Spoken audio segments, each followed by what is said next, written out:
सत्संग जैसा करो संग वैसा चढ़े रंग। जैसा आप संग करते हैं वैसा रंग चढ़ जाता है।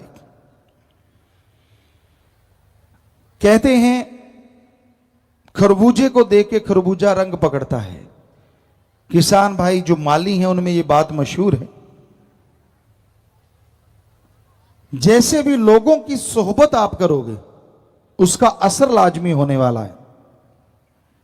आप जुआ नहीं खेलते पर रोज अगर जुआ खेलने वालों के पास बैठते हो तो क्या पता आपका मन कब ललचा जाए। यार ये तो काम ही बड़ा आसान है, पत्ते लगाए नोट ही नोट। ये नहीं पता कि महाभारत का कारण एक जुआ भी था, वो ध्यान में नहीं। तो संग का रंग लाजमी चढ़ता है। और सत्संग यहां ओम हरि अल्लाह मालिक परमात्मा की बात होती हो, यहां मालिक से मिलने का संदेश दिया जाता हो, उसे सत्संग कहा जाता है। वहां आके अगर कोई बैठे सुने और अमल कर ले, जन्मों जन्मों के पाप कर्म कटते हैं। आज इंसान के पास सब कुछ होते हुए भी वो कंगाल है जब तक उसे आत्मिक संतुष्टि नहीं मिलती। त्रिलोकी का राजा भी दुखिया है और आत्मिक संतुष्टि है तो 2 समय रोटी कमा के खाने वाला भी सुखी है। ये आत्मिक संतुष्टि किसे कहते हैं? क्योंकि ये सर्वधर्म के अनुसार आपको बता रहे हैं। आपके पास जो भी है, धन दौलत जमीन जायदाद जो कुछ भी आपके पास, उससे सुख लो और दो। यानी खुद के लिए बनाओ कमाओ और दूसरों को भी उससे मदद पहुंचाओ। जो आपके पास नहीं है उसके लिए मेहनत करो, टेंशन ना करो। इसी का नाम संतुष्टि है, इसी का नाम संतोष धन है। आपके पास कितना भी हो, अगर आप चिंता ही करते जा रहे हैं, टेंशन में ही जिंदगी गुजारते हैं, वो सब कुछ होते हुए भी न के बराबर है। आप दुखी रहेंगे, परेशान रहेंगे, गमगीन रहेंगे। यह जरूरी है कि जो आपके पास है उसकी खुशियां लो और दो, और जो नहीं है उसके लिए अच्छे कर्म, कड़ा परिश्रम, हक हलाल, दसा नवादी किरत कमाई, हार्ड वर्क करके खाओ, मेहनत की कमाओ। ठगी बेईमानी भ्रष्टाचार कभी ना करो। संतों ने लिखा है, माया होई नागनी जगत रही डहकाय। माया होई नागनी और जगत रही डहकाय, जो इसकी सेवा करे उसको ही ये खाए। पाप जुल्म की कमाई किसी के घर में आती हो, बुरा ना मानना। ठगी बेईमानी भ्रष्टाचार बुरे कर्मों से कमाने वाला कोई सज्जन बैठा हो, यह कमाई जैसे जैसे आएगी वैसे वैसे घर से प्यार मोहब्बत, सुख शांति, शारीरिक तंदुरुस्ती चली जाएगी। हमने देखा है बड़े बड़े राजा महाराजाओं को, सत्संगे करी, लोग आए, अच्छा संगमरमर लगा हुआ है, करोड़ों अरबों रुपए का जायदाद है, लेकिन वो नशा कर रहे हैं दिन रात, कुत्तों के एसी लगाए हुए हैं। हम नहीं कहते कि ना लगाओ, जितनी मर्जी लगाओ, लेकिन बुरा हाल इसलिए है क्योंकि घर में औलाद नहीं है, ना बेटा है ना बेटी है, सुन्ने महल हैं, बुरा हशर है, तड़फ रहे हैं, व्याकुल हैं। तो कबीर जी के ये वचन, माया होई नागनी जगत रही डहकाए, वो याद आ जाते हैं। संत ये कभी नहीं कहते कि पैसा ना कमाओ, कमाओ। हिंदू धर्म कहता है कड़ा परिश्रम मेहनत की करके खाओ। हिम्मत करे अगर इंसान तो सहायता करे भगवान। इस्लाम धर्म कहता है हिम्मते मर्दा मददे खुदा। सिख धर्म कहता है दसा नौआं दी किरत करो, वंड के छको तो वाहिगुरु साथ दिंदा है। और इंग्लिश फकीर कहते गॉड्स प्रेयर करो और हार्ड वर्क करो। मेहनत से नहीं रोकते पर किसी के मुंह का निवाड़ा छीन के अगर खुद के मुंह में डालोगे तो वो अमृत नहीं, धीमे जहर का काम करेगा और आप दुखी परेशान बीमारियों से घिर जाओगे। इसलिए मेहनत की करके खाने में बड़ा आनंद है, बड़ी लज्जत है। आपको एक सच्ची बात सुनाते हैं। बहुत पहले की बात, दिल्ली साइड की बात। एक बादशाह था जो हक हलाल मेहनत की करके खाता था। एक नौकर उसने रखा था, बाकी तो जो नौकर थे वो रियाए प्रजा के लिए उसी खजाने में से सब चलता था। पर उसका अपना जो पर्सनल नौकर था उसको वो तनख्वाह देता था, 2 अशरफियां 4 अशरफियां। तो एक बार उस नौकर के घर से पैगाम आया कि आपकी बेटी की शादी करने वाली है, आप आइए, बादशाह सलामत से पैसा लेके आइए, धूमधाम से शादी करेंगे। अब उस सज्जन ने, पता था, घर वालों को तो पता नहीं था, उसने सोचा मेरी 3-5-6 महीनों की तो तनख्वाह अभी बकाया है, अब मुझे फकीर ये राजा क्या देगा, चलो फिर भी राजा है तो इसी का सब कुछ। उसने राजा से कहा, हे राजा, हे महाराज, मेरी बेटी की शादी है, आपके पास तो बहुत सामान है, तो आप मुझे पैसा दीजिए, मैं जाके शादी करूं। बादशाह कहने लगा, तू तो सब जानता है, तू मेरा नौकर है और मेरे पास इतना पैसा नहीं है, मैं कुछ अशरफियां कमाता हूं और तेरा मैंने पहले भी नहीं दिया, मैं कोशिश करता हूं तुझे कुछ दे पाऊं। देखा तो सोने की 2 अशरफियां। बादशाह कहने लगा, ये मेरे पास बकाया है, ये तू ले जा। अब नौकर बादशाह के सामने क्या बोले, चुपचाप अशरफियां ले लिया, चल पड़ा। दिल में बड़े उतार चढ़ाव, अच्छे महाराज की सेवा कर रहे हैं, इतने बड़ा राजा, इतना बड़ा महाराजा, और दिया क्या, सिर्फ 2 अशरफियां। बादशाह कहने लगा, है तो ये 2, पर है ये मेरे खून पसीने की कमाई, तू लेके जा, मालिक ने चाहा तो बरकत होगी। तो वो चला गया नौकर। 1 दिन 2 दिन, काफी दूर था, तो जाते जब उस जाने लगा तो उसने सोचा, और तो इसका क्या करेंगे, कुछ ले भी नहीं सकते, क्यों ना यहां से अनार वगैरह ले लें, जो कि और जगहों पे नहीं होती। उस एक बीच में जो राज्य आया उसमें से उसने अनार ले लिए, चल पड़ा अपने देश की ओर, अपने मुल्क की ओर। तो वो 2 रातें 3 रातें गुजार के जब एक जगह पहुंचा तो वहां अनाउंसमेंट, मुनियादी हो रही थी कि बादशाह की, उस एरिया का जो बादशाह था, उसकी बेटी बीमार है और अगर कोई अभी अनार दे सकता है तो बादशाह उसे मुंह मांगा मोल देगा। वो आदमी कहने लगा, भाई कहां है आपका राज दरबार, मुझे लेके चलो। कहता, तू क्या कर देगा? कहता, मैं बादशाह की बेटी को ठीक कर दूंगा। बादशाह के दरबार में पहुंचे, कहने लगे, जी ये लड़का कह रहा है कि मैं बादशाह की बेटी को ठीक कर दूंगा। कहने लगा, बादशाह सलामत, मैं कोई जादूगर तो हो नहीं, आपने अनाउंसमेंट की अनार चाहिए, मेरे पास अनार हैं, अगर मैं वहां बोल देता कि अनार हैं तो मैं यहां नहीं पहुंच पाता, अनार जरूर पहुंच जाते, क्योंकि वो नौकर या जो अनाउंसमेंट कर रहे थे छीन के मेरे से ले आते। तो मैं जानता हूं, मैं भी बादशाह का नौकर हूं, तो मैं आपके पास आ गया हूं, ये लीजिए अनार ही अनार। उस एरिया में अनार दूर दराज तक नहीं थे, और वैद्य ने कहा था, हकीम ने कहा था, 2 घंटे में अनार आता है, दवाई दूंगा, बेटी बच जाएगी वरना नहीं। तो दवाई बनाई गई, बेटी को दवाई दी और बेटी वाकई में गजब हुआ, ठीक हो गई, उठ के बैठ गई। बादशाह बड़ा खुश हुआ, कहने लगा, तू अनार लेके क्या कर रहा था और किधर जा रहा था? तो उसने अपनी सारी बात सुनाई, जी ऐसे ऐसे मैं तो फलां बादशाह का हूं नौकर और ऐसे ऐसे शादी है, तो मैं अनार बच्चों के लिए लेके जा रहा था। उसने अपने बादशाह की निंदा नहीं की कि मुझे सिर्फ 2 अशरफियां थी। कहने लगा, अच्छा? कहने लगा, जी। कहने लगा, फिर ऐसा करो, रथ लेके आओ बड़ा, मेरे वाला रथ लेके आए, सारा सोने से भर दो, मोतियों से भर दो, हीरे से भर दो, और इसको एक बग्गी दो, घोड़सवार दे दिए चारों तरफ, घर छोड़ के आओ और ये सारा सामान मेरी तरफ से अपनी बेटी को तोहफा दे देना। अब उस नौकर की आंखें भर आई, रोने लगा और अपने राजा को याद करने लगा, वाकई हक हलाल में जो मजा है ना, और जो बरकत है, कहने लगा, वो किसी और चीज में हो ही नहीं सकती। मेरे पास तो सिर्फ 2 अशरफियां थी और आज रथ भर के जा रहा हूं। तो आज के हिसाब से कहें तो गाड़ी या छोटी ट्राली भर के ले गया वो।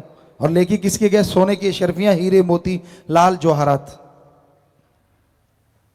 तो आप क्या सोचते हैं ये तभी होता था? अब भी हमने अपनी जिंदगी में राजस्थान में रहे, वहां देखा जो मेहनत की हक हलाल की करते हैं उनका पैसा बड़ा ही फलता फूलता है, अपनी आंखों से देखा है।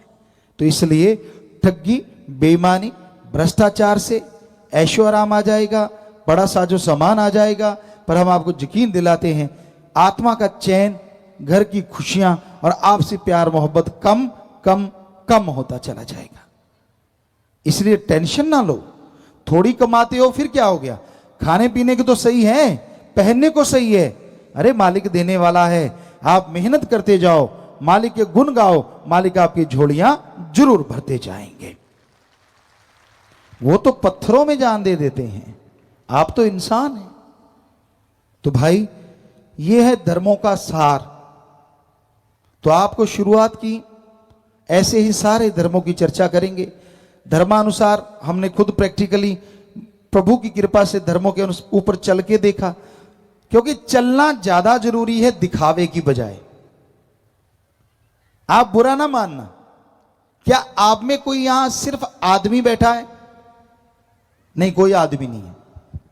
हर आदमी के साथ कोई ना कोई धर्म का नाम जुड़ा है।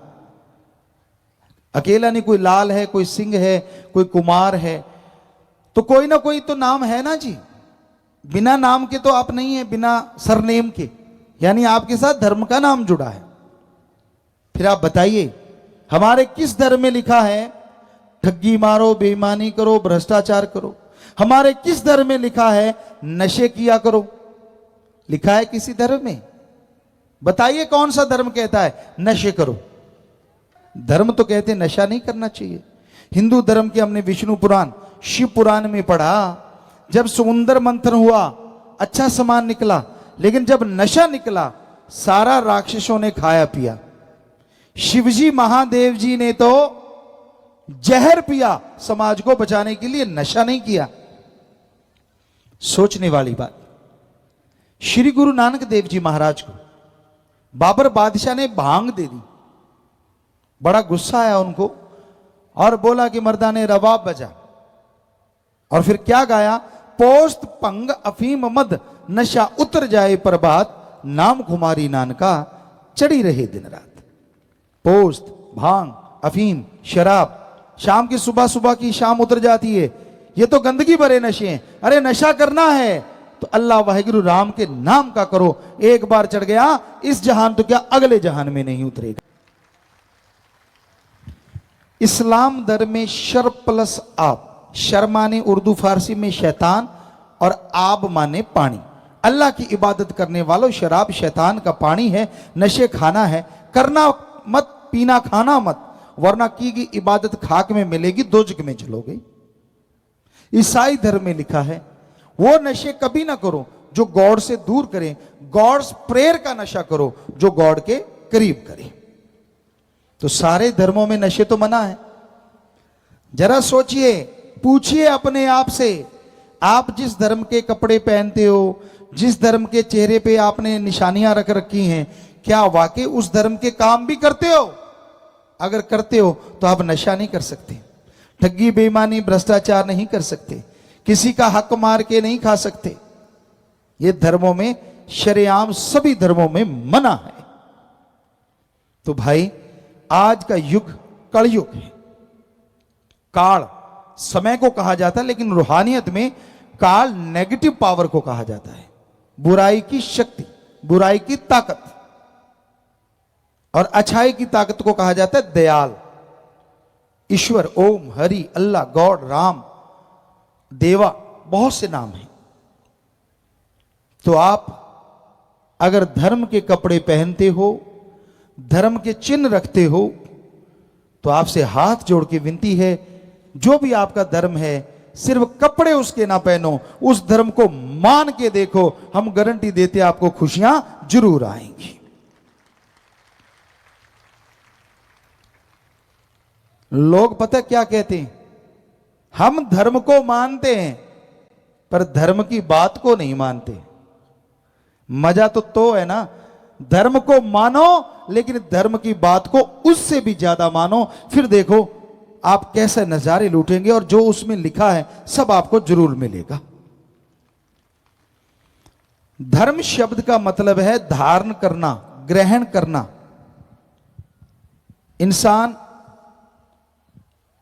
इंसान को प्यार मोहब्बत से ग्रहण करे, बेगर्ज मोहब्बत करे, इंसान अल्लाह वाहिगुरु मालिक के नाम को ग्रहण करे, इसी का नाम धर्म है। तोड़ना नहीं, धर्म का नाम जोड़ना है। तो इसलिए धर्म के कार्य करो, पीर फकीरों के वचनों पे अमल करो। जब आप अमल नहीं करते, वचन नहीं मानते, फिर उसकी बेआवाज लाठी चलती है, आवाज ही आवाज रह जाती, फिर कुछ बकाया नहीं रहता। इसलिए आप किसी भी लोभ लालच, किसी भी बुरे कर्म में अगर फंस जाते हैं और बुरा कर्म करते हैं, लापरवाहियां करते हैं, तो लेने के देने पड़ते हैं और इंसान दुखी होता है। अच्छा है बुरे कर्मों को किनारा कर दो, अच्छा है ईश्वर के नाम से, अल्लाह के नाम से अपने आप को जोड़ के रखो। उससे आपके अंदर एक ताकत आएगी, एक सुकून आएगा, एक आनंद चैन आएगा, एक लज्जत आएगी जो लिख बोल के बताई नहीं जा सकती। तो इसलिए आप जितने भी धर्मों के लोग आए हैं, हम आपको एक गारंटी दे सकते हैं, हमारे कहने से अगर आज इसी मिनट आप अपने धर्म को मानना शुरू कर दोगे तो अगले मिनट इस धरती पे प्यार मोहब्बत की गंगा बहनी शुरू हो जाएगी। क्योंकि धर्मों में तोड़ना नहीं, जोड़ना लिखा है, नफरत नहीं, प्यार मोहब्बत लिखा है। लोग पढ़ते नहीं हैं। यहां पता नहीं कितने लोग होंगे जिन्होंने धर्मों का नकाब, कपड़े तो पहन रखे हैं, जैसे माँ बाप पहनते हैं वैसे उन्होंने पहन लिए, जैसा उन्होंने सिखाया वैसी भाषा सीख गए। अब मालिक की तरफ से तो कुछ नहीं होता। अगर आपको यकीन नहीं तो आपको एक बात कह रहे हैं कि बच्चा जन्म लेते ही, मान लीजिए किसी हिंदू परिवार में बच्चे ने जन्म लिया और जन्म लेते ही वो मुसलमान समाज में चला जाए, वहां बड़ा हो, जन्म लेते ही चला गया, बताइए बड़ा होके वो हिंदू बनेगा या मुसलमान? नेचुरली मुसलमान बनेगा, क्योंकि वही भाषा सीखेगा, वही खान पान सीखेगा। और ऐसे ही कोई ईसाई धर्म में बच्चा पैदा होता है और जन्म लेते ही सिख धर्म में ले आए, तो बताइए बड़ा होके वो ईसाई बनेगा? जी नहीं, वो सिख धर्म का ही बनेगा। यानी जन्म लेते ही बच्चे का कोई धर्म जात मजहब नहीं होता। मां बाप पहले गुरु होते हैं, जैसा बोलते हैं, जैसा खाते पीते हैं, बच्चा वैसा ही सीखता चला जाता है। यह सच है 100%। तो मालिक ने कुछ अलग नहीं दिया होता, तो इसका मतलब हम सब एक हैं, ये तो सच है, धर्मों में लिखा सच। पर इंसान मानता क्यों नहीं? और नहीं मानता फिर दुखी होता रहता है, परेशान होता रहता है। अगर धर्म का नकाब पहन के धर्म की बातों को नहीं मानते तो आप एक तरह से गुनाह कर रहे हैं, पाप कर रहे हैं, धर्म की धज्जियां उड़ा रहे हैं। उसका दुख तो आपको आएगा ही आएगा। मालिक का नाम लेने से बेइंतहा खुशियां मिलती हैं। 10वां द्वार इस्लाम धर्म में बोलें तो मेहराब, हिंदू और सिख धर्म में तीसरा नेत्र, 10वां द्वार तिल। हमारे 9 दरवाजे खुले हैं, 2 कान, 2 आंख, 2 नाक, 1 मुंह और 2 इंद्रियां। ये 9 दरवाजे खुले हैं, लेकिन एक 10वां द्वार भी, नॉलेज थर्ड आई, ज्ञान का तीसरा चक्षु, वो ये जगह है। ये यहां पे वो 10वां द्वार है। साइंटिस्ट भी मानने लगे यहां कुछ अलग से है। तो ये दरवाजा है, ये डोर है जो मालिक तक लेके जाता है। हमने अपने विचारों का शुद्धिकरण करना है, विचारों को एकाग्र करना है और यहां लेके आना है। और जैसे विचार इधर आते हैं, आपके दिमाग की सोचने की शक्ति, आप डबल इस्तेमाल करेंगे। टेंशन कब होती है आदमी को? हमने मनोविज्ञान को पढ़ा, कोई ऐसी बात जो आप किसी को बता नहीं सकते, पर आपका दिमाग उसका कोई हल नहीं बताता, आपको कोई रास्ता नहीं मिलता, तो वो बात दिमाग के अंदर ही अंदर चलती है। जितनी देर वो चलेगी आपकी टेंशन, चिंता, परेशानियां और बढ़ती जाएंगी, उसका सर्कल बन जाता है और आदमी टेंशन में डूब जाता है। होता क्या है, जैसे प्रभु परमात्मा अल्लाह राम का नाम लेते हैं, आत्मा शरीर में सिमट के 10वें द्वार में पहुंचती है, तो सोचने की शक्ति डबल हो जाती है। और जिस समस्या का हल पहले नहीं मिलता था, जब दिमाग की शक्ति डबल हो जाती है, उस समस्या का हल आपको आपके अंदर से मिल जाता है और आप टोटली टेंशन फ्री हो जाते हैं, चिंता मुक्त हो जाते हैं। ऐसे काम करता है मालिक का नाम, और डोरे तागे ताबीजों से काम नहीं करता। तो भाई वो मालिक का नाम आप सबके अंदर है, दिमाग की शक्ति भी आपके अंदर है। बड़े बड़े साइंटिस्ट, बड़े बड़े डॉक्टर मानते हैं कि आदमी अपने दिमाग का 10 से 20% ही इस्तेमाल में ला रहा है, और उसी में बड़ी बड़ी चीजें बन गई हैं, सुपर कंप्यूटर बन गए हैं, क्या क्या नहीं बना। तो इसको बढ़ाया जा सकता है तो मेडिटेशन के द्वारा। नासा साइंस केंद्र अमेरिका भी बोलता है कि आप मेडिटेशन करें तो आपका विल पावर बढ़ेगा, आत्मबल बढ़ेगा, उसके द्वारा सफलता की सीढ़ियां चढ़ते जाएं। मैं आया नाम न जाना किया कुछ भी न कर गए, जैसे जुआरी पूंजी जुए में हर गए। कोई घर से पैसा लेके जाए, माँ बाप भेजे कि अच्छा बिजनेस करना, व्यापार करना, और वो जाके जुआ खेल ले और जुए में हार जाए, कैसे मुंह लटका के दुखी हृदय से वो घर में वापस आता है, बड़ा ही परेशान, बड़ा ही दुखी, और ये चाहते हुए भी वो घर से बाहर नहीं जाता, घर में जाना ही पड़ता है। उसी तरह ओम हरि अल्लाह राम ने आपको कीमती श्वास रूपी पूंजी दी है, और काम वासना, क्रोध, लोभ, मोह, अहंकार, मन माया रूपी जुए में आप उसे हार जाते हैं। तो जब वापस जाना होगा, शर्मिंदगी उठानी होगी, सजा भोगनी होगी, और जन्मों जन्मों के चक्र में आत्मा को, रूह को भटकना होगा। कीमती श्वास ईश्वर ने गिन के दिए हैं, लेके तेरे श्वास की रास। हर शरीर में प्रभु ने श्वास दिए हैं कि आपने इस शरीर में कितना समय लगाना है, इस शरीर में कितनी देर रहना है। लेके तेरे श्वास गिरास, वो समय आत्मा को शरीर में रहना पड़ता है, और जितनी देर आत्मा शरीर में है उतनी देर शरीर की कदरो कीमत। 2 साल के बच्चे के शरीर में से आत्मा चली जाए तो उसे दफनाना पड़ता है, वरना वो गल जाएगा, सड़ जाएगा, उसमें से बदबू आने लगेगी। और यही आत्मा 100 साल के शरीर में अगर विराजमान है, मौजूद है, वो शरीर भी बिल्कुल चलता फिरता है, लोग उसका सत्कार करते हैं, इज्जत करते हैं। यानी आत्मा से ही शरीर की कदर कीमत है।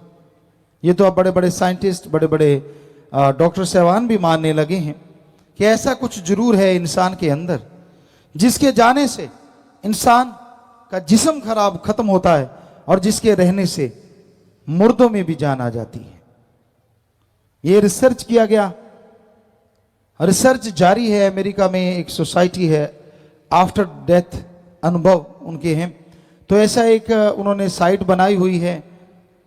तो उसमें उन्होंने ये साबित किया है कि कितने लोग मरने के बाद जिंदा हुए, और सबने अनुभव यही बताए कि मरने के बाद एक लंबी सुरंग थी, सीढ़ियां थी, यहां से उनको ले जाया गया। या हिंदू धर्म में जो आता है कि जमराज या जमदूत लेके जाते हैं। इंग्लैंड की एक महिला बताती है, उस साइट पे आता है कि एक करूप आदमी, बहुत ही बदशक्ल आदमी झोटे पे सवार था, वो मुझे पकड़ के खींच के ले जा रहा था।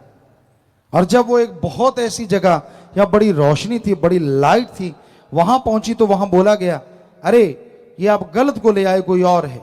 वहां से मुझे छोड़ा गया तो मैं शरीर में आ गई। तो ऐसे ऐसे उसकी खोज की गई, जिसका नाम लिया गया कहीं और, उसकी उसी टाइम डेथ हो गई। तो साइंटिस्ट भी ये मानने को अब मजबूर हो गए हैं कि आत्मा होती है, परमात्मा है, रिसर्च किया जा रहा है। तो हमारे धर्मों में तो धर्म का मतलब ही भगवान, आत्मा और परमात्मा है, इसी पे आधारित है हमारे सारे धर्म।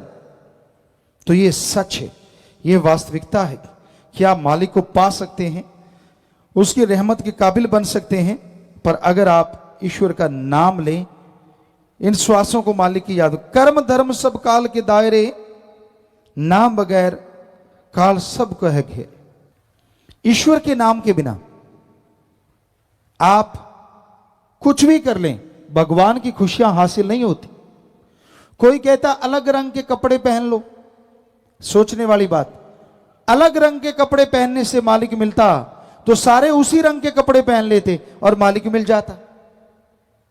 कोई कहता है मालिक को पैसा चढ़ाओ,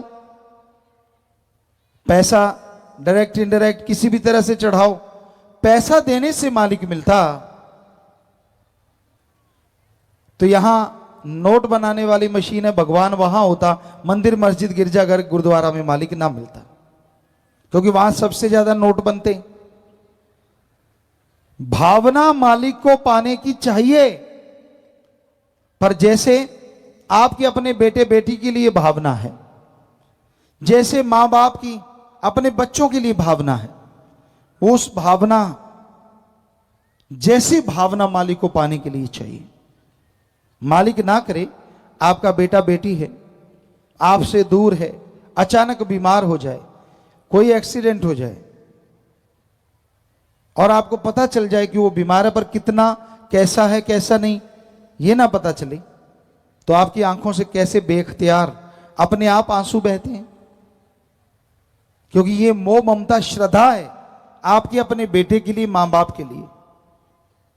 तो जैसे रुपए में 100 पैसा आप तड़पते हैं, ऐसी भावना भगवान अल्लाह वाहिगुरु के लिए रुपए में 10-15 पैसे बना लो, हम गारंटी देते हैं वो आपको दर्शन जरूर देगा।